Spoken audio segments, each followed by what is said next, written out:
오늘 말씀 누가복음 1장 26절에서부터 38절까지의 말씀을 같이 봉독합니다.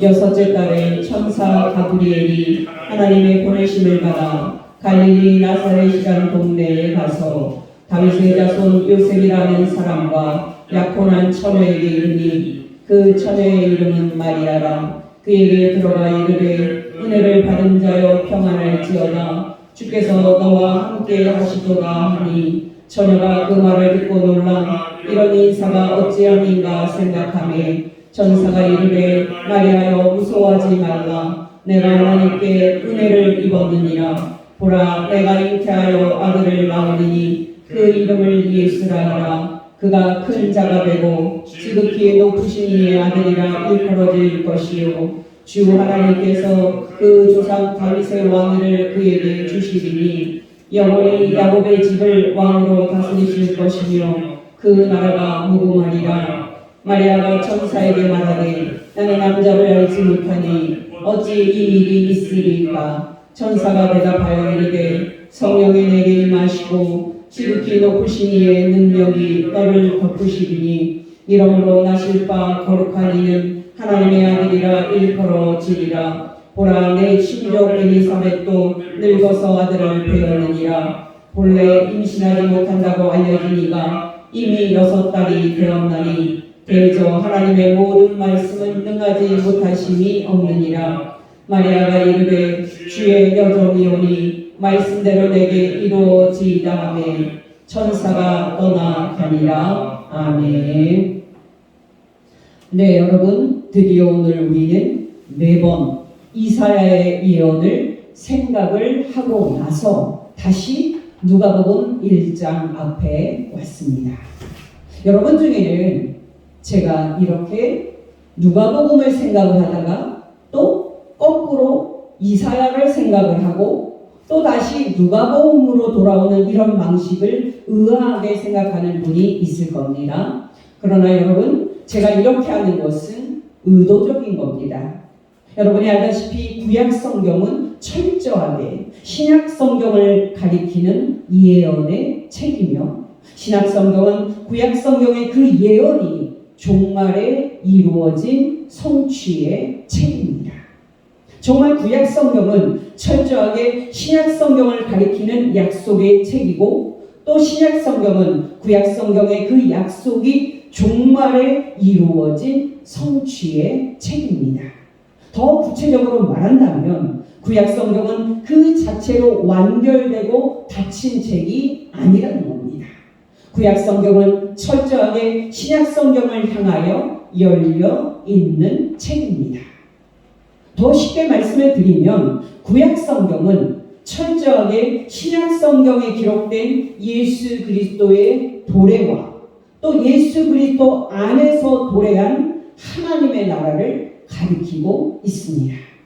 물론 여러분, 예수 그리스도 안에서 이미 도래한 하나님의 나라는 아직 다 도래하지 않은 미래의 측면도 가지고 있습니다.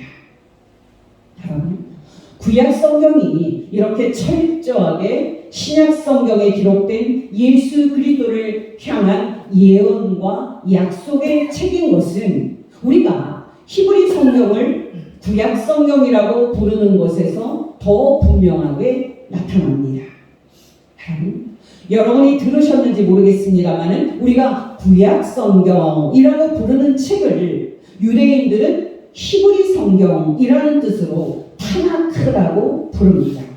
즉 유대인들은 신약 성경을 하나님의 계시의 책으로 인정하지 않기 때문에 신약 성경 앞에 있는 39권의 책을 구약 성경이라고 부르지 않습니다.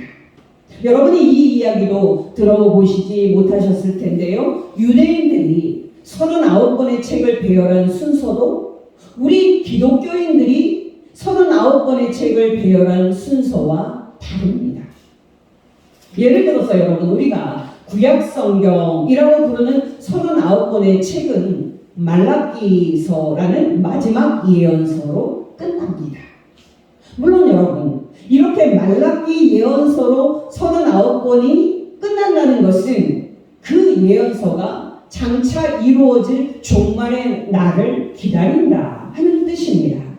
그러나 여러분, 놀랍게도 유대인들의 히브리 성경은 말라기 예언서로 끝나지 않습니다. 바로 역사서인 역대기로 끝납니다. 한눈에 들어오게 히브리 성경의 전체의 순서를 말씀을 드립니다. 여러분, 앞에서 말씀을 드렸듯이 유대인들은 히브리 성경을 타나크라고 부르는데요. 이 타나크는 율법인 모세오경의 타와 또 예언서의 나와 성문서의 크로 이루어진 말입니다. 이렇게 말씀을 드리면 어리둥절하실 테니까 정확하게 말씀을 드리면 모세오경은 유대인들이 토라라고 불렀고요. 예언서는 네비임으로 불렀고요. 성문서는 케투빔으로 불렀는데요. 바로 이 세 책의 맨 앞자를 따서 39권을 타나크라고 불렀습니다. 여러분이 알다시피 율법서인 토라는 모세오경 5권의 책입니다. 즉 창세기, 출애굽기, 레위기, 민수기, 신명기입니다. 근데 여러분, 유대인들이 예언서라고 분류한 책은 우리 기독교인들이 분류하는 것과 두 가지 차이가 있습니다. 하나는 우리가 역사서라고 분류를 한 여호수아, 사사기, 사무엘, 열왕기 책을 유대인들은 예언서로 분류를 한다는 점이고요. 또 다른 하나는 예레미야, 에가와 다니엘서를 예언서에 포함시키지 않는다는 점입니다. 마지막으로 여러분, 성문서인 케투빔에도 우리 기독교와 이 분류의 차이가 있습니다.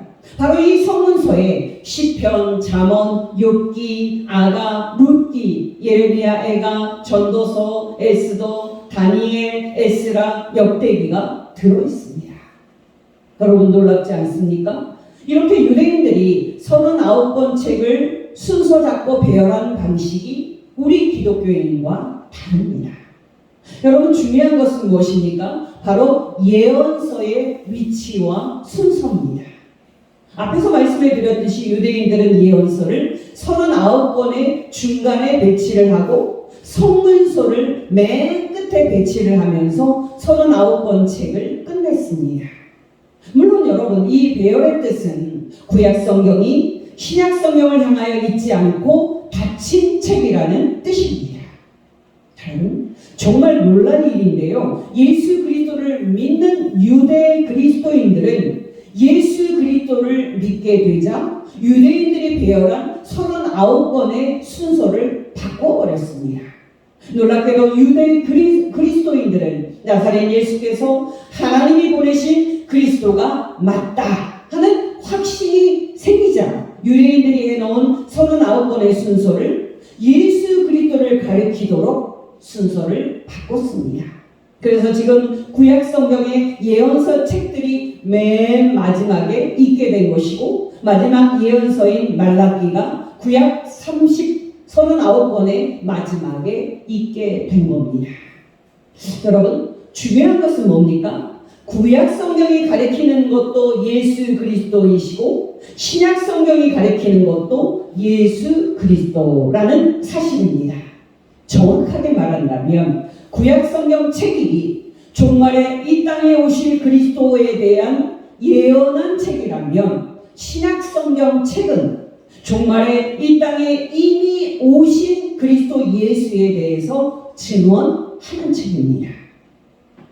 여러분, 제가 방금 증언하는 책이라고 했는데요. 정확하게 말한다면 신약 성경 책은 나사렛 예수께서 구약 성경에서 예언된 바로 그 그리스도라고 논증을 하는 논문과 같은 책입니다.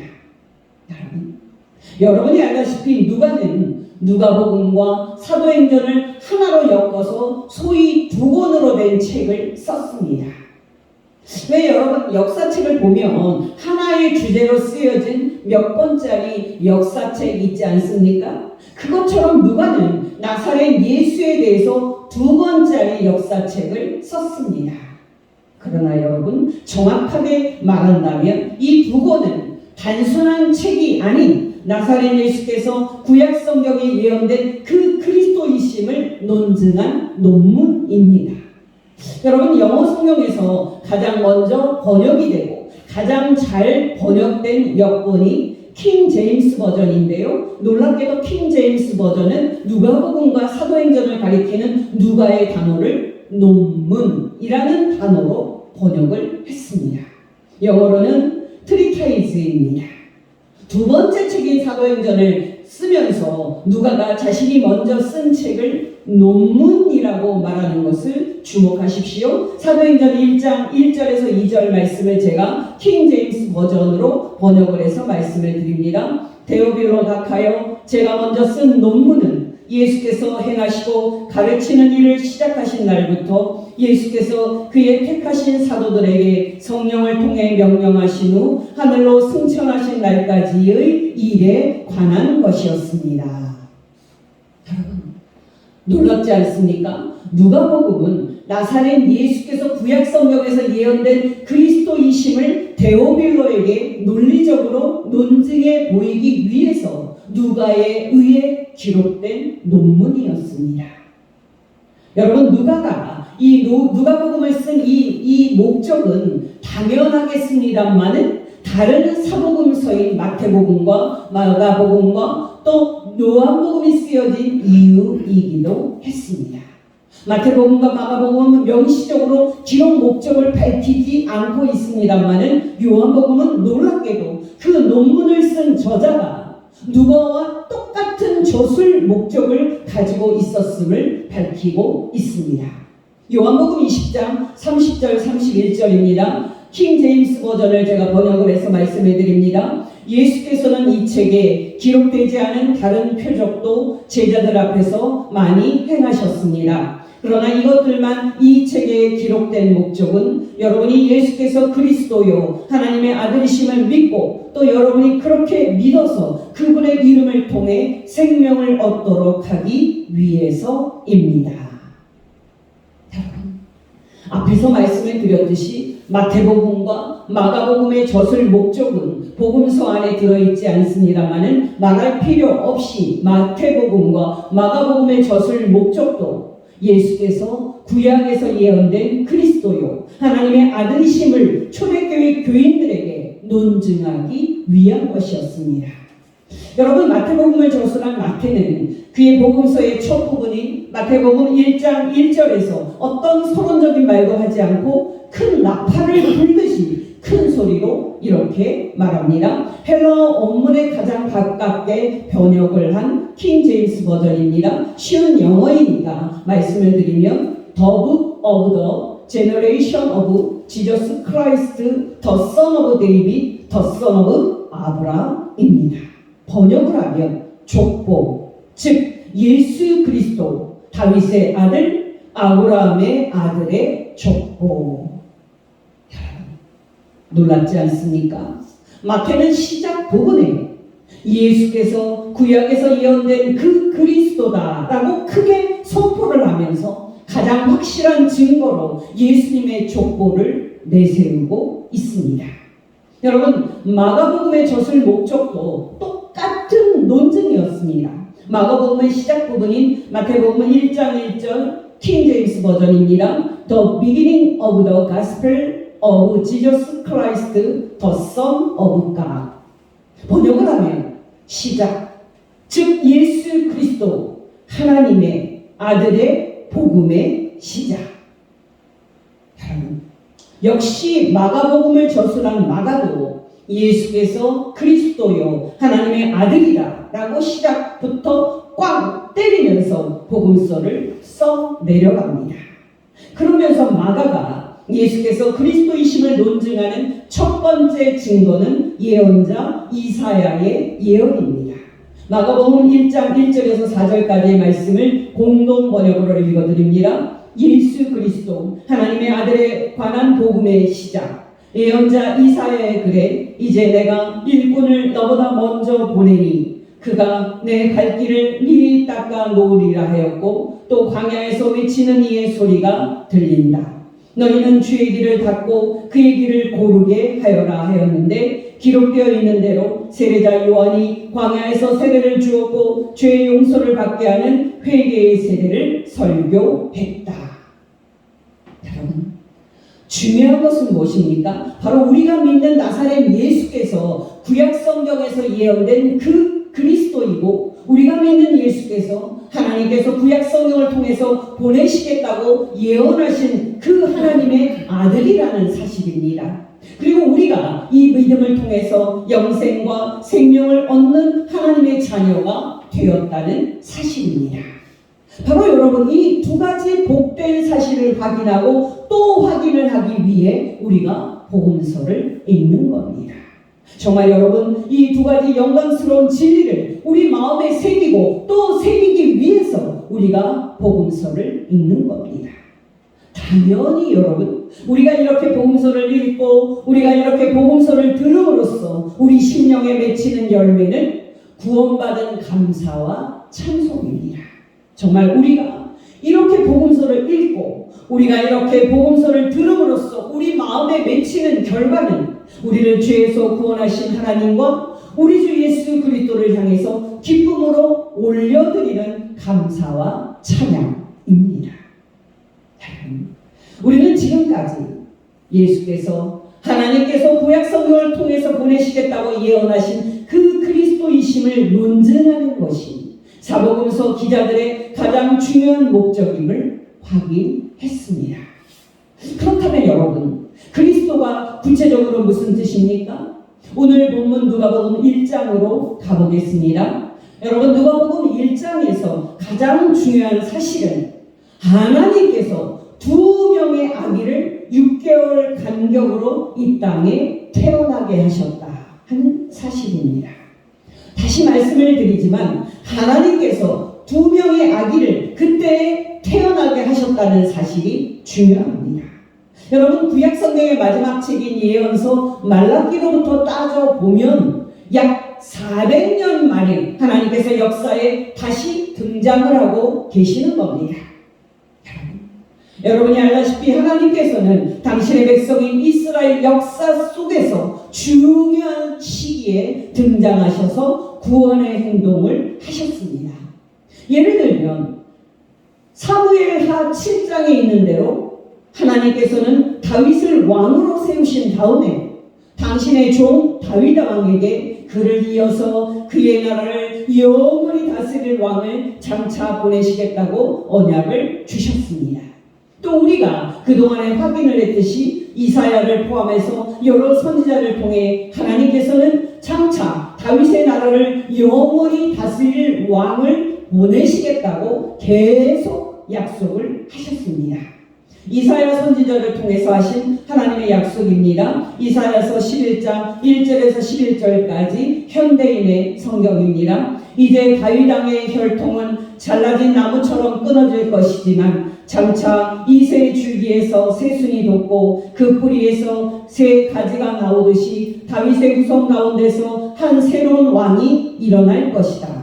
여호와의 성령께서 그에게 자기 백성을 다스릴 지혜와 지식과 재능을 주실 것이며 그는 여호와의 뜻을 알고 그를 두려운 마음으로 섬길 것이며 그에게 순종하는 것을 즐거움으로 여길 것이다. 그는 눈에 보이는 외모나 귀에 들리는 소문으로 심판하지 않을 것이며 가난하고 힘없는 자들을 옹호하고 세상의 악인들을 쳐서 죽이실 것이며 정의와 성실로 자기 백성을 다스릴 것이다. 그때 이리와 어린 양이 함께 살며 표범이 어린 염소와 함께 눕고 송아지와 사자 새끼가 함께 먹으며 어린아이들이 그것들을 돌볼 것이다. 그리고 암소와 곰이 함께 먹고 그 새끼들이 함께 누울 것이며 사자가 소처럼 풀을 먹고 젖먹이가 독사 곁에서 놀며 어린아이들이 독사꿀에 손을 넣어도 해를 입지 않을 것이다. 하나님의 거룩한 산 시온에는 해로운 것이나 악한 것이 아무것도 없을 것이다. 이것은 바다에 물이 가득하듯이 세상에 여호와를 아는 지식이 충만할 것이기 때문이다. 이날에 이새의 후손이 온 세계에 구원의 상징이 될 것이며 모든 민족이 그에게 모여들 것이요 그가 사는 땅은 영광스러운 곳이 될 것이다. 그때 여호와께서 다시 능력을 나타내셔서 아시리아, 이집트, 이디오피아, 엘람, 바빌로니아, 하맛 그리고 여러 섬과 해안 지역에서 자기 백성을 돌아오게 하실 것이다. 여러분, 중요한 것은 뭡니까? 이제 때가 됐기에 말라기 이후 400년 만에 하나님께서 역사에 다시 등장을 하셨다는 사실이고, 하나님께서 다윗에게 약속한 그 영원한 왕을 드디어 이 땅에 보내셨다는 사실입니다. 제가 앞에서 하나님께서 그때 2명의 아기를 태어나게 하셨다 하고 말씀을 드렸는데요. 먼저 태어난 아기는 장차 세례자 요한으로 사역을 하게 되는 아기고요. 그 다음으로 6개월 뒤에 태어난 아기는 장차 다윗의 왕위에 올라 영원히 하늘과 땅을 통치하게 될 왕으로 하나님께 임명받는 예수입니다. 누가복음 1장을 보면 하나님께서는 드디어 당신의 천사를 6개월 간격으로 제사장 사가랴와 처녀 마리아에게 보내셨고, 두 아기가 임신이 되고 이 땅에 태어날 것이라고 예고를 해 주셨습니다. 먼저 누가복음 1장 10절에서 13절까지의 말씀, 현대인의 성경입니다. 제사장 사가랴가 분향하는 동안 많은 사람들이 밖에서 기도하고 있었다. 그때 주의 천사가 사가랴에게 나타나 향단 오른쪽에 서자 그는 천사를 보고 무서워하였다. 그러나 천사는 그에게 이렇게 말하였다. 사가랴야, 두려워하지 말아라. 하나님께서 내 기도를 들으셨다. 내 아내 엘리사벳이 아들을 낳을 것이니 이름을 요한이라고 불러라. 여러분이 알다시피 바로 이 아기가 성장을 해서 30년 후에 그리스도의 오심을 준비하는 마지막 선지자, 세례자 요한이 됩니다.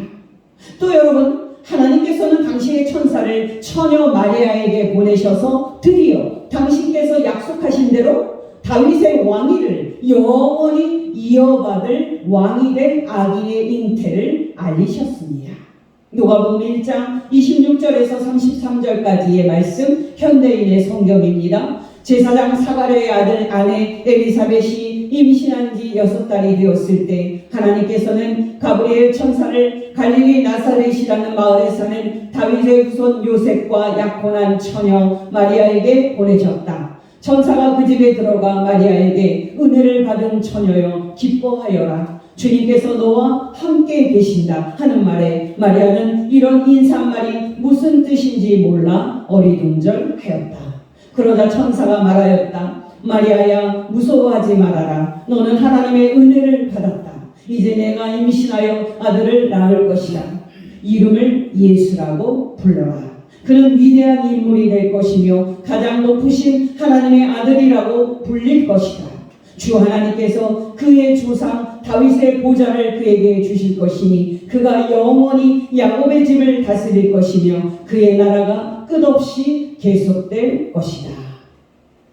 여러분, 하나님께서 당신의 천사를 통해 처녀 마리아에게 그녀를 통해서 다윗의 왕위를 영원히 이어받고 다윗의 나라를 영원히 통치할 왕 예수 그리스도의 탄생을 예고하신 사건은 너무나도 놀랍고 너무나도 감격적인 사건입니다. 여러분이 알다시피 하나님께서는 기원전 11세기에 사무엘하 7장에서 나단 선지자를 통해 다윗 왕에게 그 자손 중에서 그의 왕위를 영원히 이어받을 그리스도의 오심과 그리스도의 즉위를 약속하셨었습니다. 그러나 여러분, 우리가 확인을 했듯이 남유다는 기원전 587년에 바벨론 제국에게 멸망을 당함으로써 다윗의 나라는 역사 속으로 사라졌었습니다. 그러나 여러분, 하나님의 약속은 신실하고 영원히 변함이 없기 때문에 이사야는 남유다의 멸망 속에서도 하나님께서 장차 당신의 약속에 신실하게 다윗의 그 아들 그리스도를 보내실 거라고 예언을 했었습니다. 그런데 여러분, 드디어 나단 선지자의 예언으로부터는 1100년 만에, 이사야의 예언으로부터는 약 800년 만에 하나님께서 다윗의 그 아들 그리스도를 이 땅에 보내신 겁니다. 여러분, 오늘 설교 제목이 드디어 시작된 하나님의 구원 역사입니다. 이렇게 드디어 이 땅에서 시작된 하나님의 구원 역사는 어디를 향해서 갑니까? 가장 먼저 그리스도 예수의 십자가를 향해 갑니다. 그리고 이어서 그리스도 예수의 부활을 향해서 갑니다. 그리고 이어서 그리스도 예수의 하늘로 올라가시는 승천을 향해 갑니다. 이것이 끝입니까? 아닙니다. 아기 예수의 태어남으로 이렇게 드디어 이 땅에서 시작된 하나님의 구원 역사는 그리스도 예수의 이 땅에 다시 오심을 향해 갑니다. 여러분, 제가 지금 드린 말씀을 더 정확하게 말씀을 드린다면 지금 저와 여러분은 예수 그리스도의 승천과 예수 그리스도의 재림 사이에 살고 있습니다. 그러니까 여러분, 저와 여러분은 예수 그리스도의 초림을 통해서 이 땅에서 구원을 이미 성취하신 하나님의 구원 역사를 과거의 사건으로 회고하면서 살고 있는 사람들이고요. 동시에 예수 그리스도의 재림을 통해서 이 땅에서 구원을 완성하실 하나님의 구원 역사를 기다리면서 살고 있는 사람들입니다. 다시 말씀을 드리면 하나님의 구원 역사에서 하나님의 모든 예언은 이미 다 이루어졌고 오직 예수 그리스도의 재림이라는 하나의 사건만이 장차 성취를 기다리고 있다 하는 뜻입니다. 여러분, 이 말의 뜻은 무엇입니까? 사도 바울의 설교로 대답을 대신합니다. 그리스도 수도 아테네에서 한 사도 바울의 설교의 한 부분입니다. 사도행전 17장 30절 31절입니다. 알지 못하던 시대에는 하나님이 간과하셨거니와 이제는 어디든지 사람에게 다 명하사 회개하라 하셨으니 이는 정하신 사람 예수로 하여금 천하를 공의로 심판할 날을 작정하시고 이에 예수를 죽은 자 가운데서 다시 살리신 것으로 모든 사람에게 믿을 만한 증거를 주셨습니다 하니라. 또 디모데후서 4장 1절입니다. 하나님 앞과 살아있는 자와 죽은 자를 심판하실 그리스도 예수 앞에서 그가 나타나실 것과 그의 나라를 두고 엄히 명하노니. 또 마지막으로 데살로니가 교회의 믿음을 칭찬하는 사도 바울의 말입니다. 데살로니가전서 1장 7절에서 10절까지의 말씀. 그러므로 너희가 마게도냐와 아갈레아에 있는 모든 믿는 자의 본이 되었느니라. 주의 말씀이 너희에게로부터 마게도냐와 아가야에만 들릴 뿐 아니라 하나님을 향하는 너희 믿음의 소문이 각처에 퍼졌으므로 우리는 아무 말도 할 것이 없노라. 그들이 우리에 대하여 스스로 말하기를 우리가 어떻게 너희 가운데 들어갔는지와 너희가 어떻게 우상을 버리고 하나님께로 돌아와서 살아계시고 참되신 하나님을 섬기는지와 또 죽은 자들 가운데서 다시 살리신 그의 아들이 하늘로부터 강림하실 것을 너희가 어떻게 기다리는 줄을 말하니 이는 장래의 노하심에서 우리를 건지시는 예수시니라. 놀랍지 않습니까? 여러분, 우리가 믿는 예수 그리스도는 장차 산자와 죽은 자를 심판하실 자로 하나님께 임명받는 분으로서 지금 하늘에서 하나님 보좌 우편에 앉아 계신 왕이십니다. 그런 점에서 여러분, 우리가 예수 그리스도께 속해 있다는 사실은 얼마나 큰 축복입니까? 정말 여러분, 우리가 그리스도 예수의 나라에, 하나님의 나라에 들어갈 하나님의 자녀들이 되었다는 것 얼마나 큰 기쁨입니까? 여러분, 저는 매주 설교를 준비하면서 항상 여러분에게 은혜를 끼치고 싶은 것은 딱 하나입니다. 바로 예수 그리스도를 믿는 사람 된 것이 얼마나 기쁜 일인지 여러분이 충만히 깨닫고 여러분 안에 기쁨과 소망이 가득하게 되는 겁니다. 어떠십니까, 여러분? 여러분은 예수 그리스도를 믿는 사실 때문에 날마다 항상 즐겁게 살고 있습니까? 정말 여러분은 여러분을 구원하러 다시 오실 예수 그리스도 때문에 날마다 소망 가운데 즐거워하고 있습니까? 여러분, 기억하시기 바랍니다. 우리 그리스도인의 사는 힘은 돈이든 세상 즐거움이든 그런 것에 있지 않고 영역에 있습니다. 정말 우리 그리스도인의 사는 힘은 우리 자신이 예수 그리스도 안에 있어서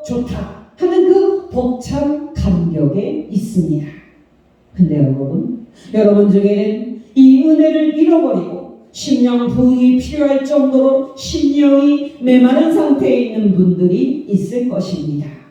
여러분께 권면드립니다.